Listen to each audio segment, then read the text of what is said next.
এইরকম ছোট ছোট আলু আনো, নতুন আলু, আর মটরশুঁটি কেনো, কিনে দুটো দিয়ে আর স্পেশাল একটা মশলা তৈরি করেছে এখানে।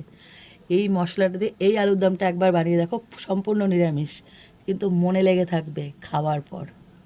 নমস্কার বন্ধুরা, আমার চ্যানেলে তোমার সবাইকে স্বাগত জানাই। খুব ঠান্ডা লাগছে তাই এটা গায়ে দিয়েছি, ভালো ঠান্ডা পড়েছে। আজকে একটা দারুণ রেসিপি বানাবো, পুরো নিরামিষ কিন্তু খেতে সব কিছুর সঙ্গে যায়, ভাত, তারপরে পরোটা, রুটি, ফ্রাইড রাইস। সেটা হলো ছোট আলু আর মটরশুঁটির আলুর দম। দারুণ কিন্তু, একদম ভিন্ন একটা মশলা দিয়ে করব। তো চলো শুরু করা যাক। আলুগুলোকে না আমি সেদ্ধ করে ঠান্ডা করে নিয়েছি, তা না হলে না খোসাটা ছাড়তে চায় না।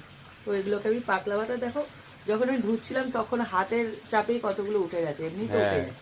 আর বাকি যেগুলো আছে ওগুলোকে আমি ছাড়িয়ে নিই। বললাম না একটা দারুণ মশলা তৈরি করে নেব। সেটা হলো ছোটো এলাচ, দারচিনি, তেজপাতা প্রথমে দিয়ে দেবো, তারপরে দেবো মুগ ডাল, সোনা মুগ ডাল আছে না, সেই মুগ ডাল, আর দিয়ে দেবো পাঁপড়। এটা মশলা পাঁপড় নিলে বেশি ভালো লাগবে, এমনি পাঁপড় নিলেও মন্দ লাগবে না, তবে মশলা পাঁপড় নিলে বেশি ভালো লাগবে। এটাকে ছিঁড়ে কাঁচা পাঁপড় এবার ভেজে নেবো সব কটা একসাথে।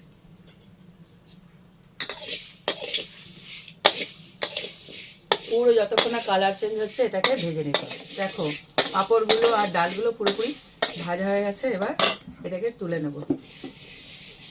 ভালো আঁচ হয়েছে, এবার শিলনোড়ায় নিয়ে নেব।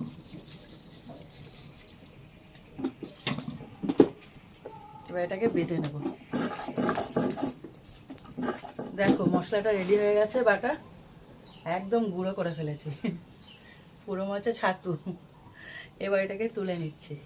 আরও একটা মশলা রেডি করব, নিরামিষ আলুর দম তো পুরো অন্য স্বাদের হবে খেতে।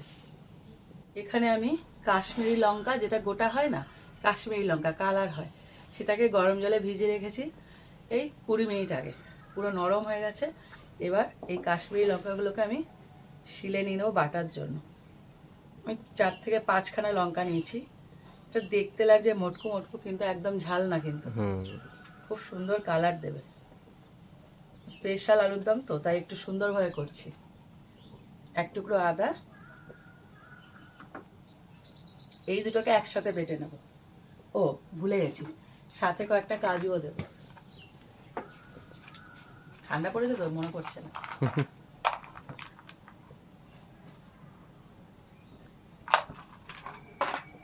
একসাথে সব কটা বেটে নেব।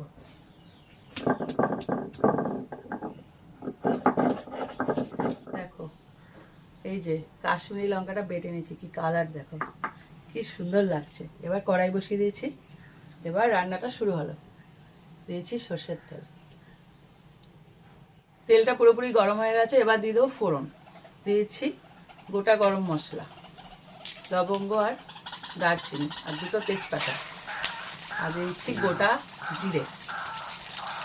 সব ভালো করে ভাজা এমনি হয়ে গেছে। এইবার 3টে টমেটো দিয়েছি মিডিয়াম সাইজের,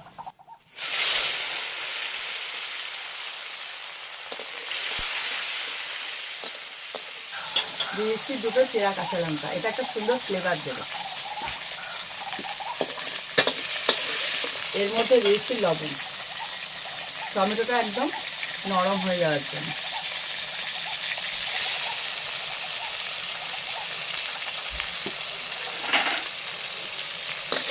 একটু ভেজে নেব ভালো, টমেটোটা দেখা একদম নরম হয়ে গেছে।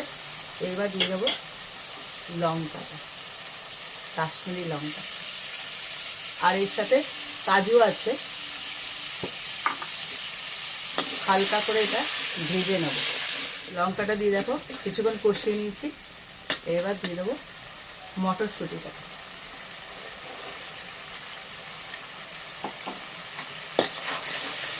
আর মটরশুঁটি দেওয়ার সাথে সাথে আমি দিয়ে দেবো গোটা সেদ্ধ করা আলুটা। এখানে আলুটাকে না ভাজতে হবে না, যেহেতু সেদ্ধ করা তো, এই কষাবো যখন তখনই মশলাটা এর মধ্যে ঢুকে যাবে।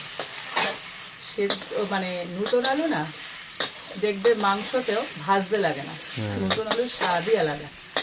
এবার একে একে আমি সমস্ত মশলাগুলোকে দিয়ে দেবো। লবণ আগেই দিয়ে দিয়েছিলাম। এবার দিয়ে দেবো হলুদ গুঁড়ো,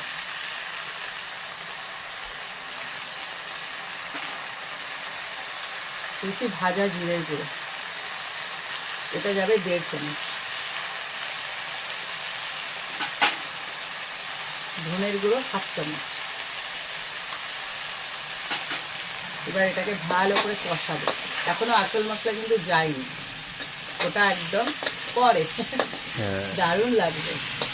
এই মশলার জালিটা কি বলতো, এই আলুর দমটাকে পুরো আলাদা করে দেবে, খুব ভালো লাগে। দেখো ভালো করে কষিয়ে নিচ্ছে, আর কালার এসছে দেখো। কাশ্মীরি লঙ্কার এই একটা মজা, আমি বলবো ব্যক্তিগতভাবে, গুঁড়োর থেকে কাশ্মীরি লঙ্কার গুঁড়ো একই জিনিস, তোমরা কাশ্মীরি লঙ্কা গোটা এনে এভাবে করে দেখো, আমি যা মজা, আমার খুব মজা লাগে।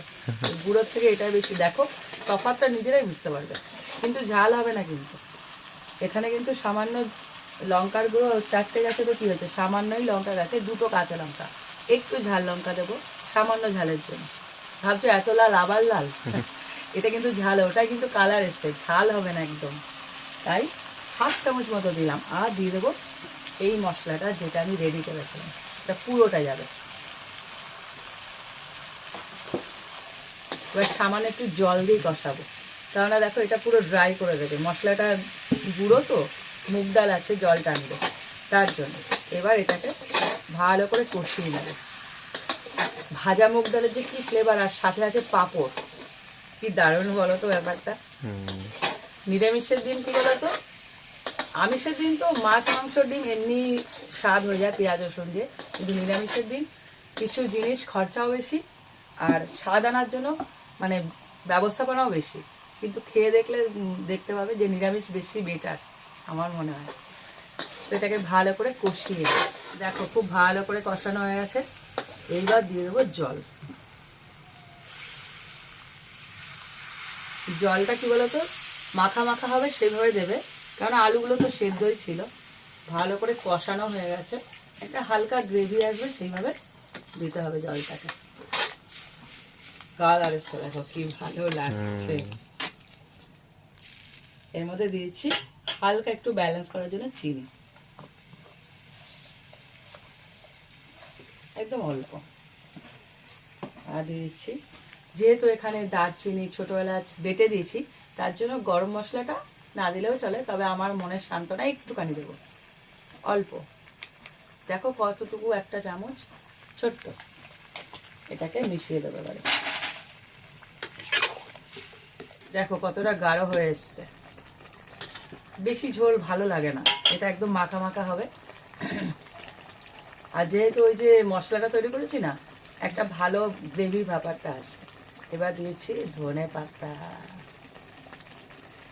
এইটারই দরকার ছিল। হ্যাঁ দেখো খুন্তির গায়ে লেগে আছে মশলাগুলো, ভালোবাসার মশলা। ধনে পাতাটা দিয়েই নামিয়ে ফেলতে হবে, কারণ এই ফ্লেভারটা যেটা একদম সুন্দর এবং তাজা তাজা থাকবে। লালের মধ্যে সবুজ, কি অপূর্ব লাগছে। রেসিপিটা এখানেই শেষ করলাম। এই ছোট ছোট আলু আনো, এখন বাজারে তো একদম ছড়াছড়ি, আর মটরশুঁটি উঠে গেছে, আনো আর বানিয়ে ফেলো। বানিয়ে আমাকে একটা কমেন্ট করো তো কেমন লাগলো। আর এই স্পেশাল মশলাটা অবশ্যই দেবে। আর চেষ্টা করো ওই কাশ্মীরি লঙ্কা গোটাটা দিয়ে করতে, সেম যদি আনতে চাও কালারটা। আর রেসিপিটা শেয়ার করো, আর ভালো লাগলে একটা লাইক দিও। আর এরকম আরও রেসিপি পেতে আমার চ্যানেলটা সাবস্ক্রাইব করে দিও। আর যারা ফেসবুক থেকে দেখছো তারা আমার পেজটা প্লিজ ফলো করে দিও। তো আজকের মতন টাটা টাটা।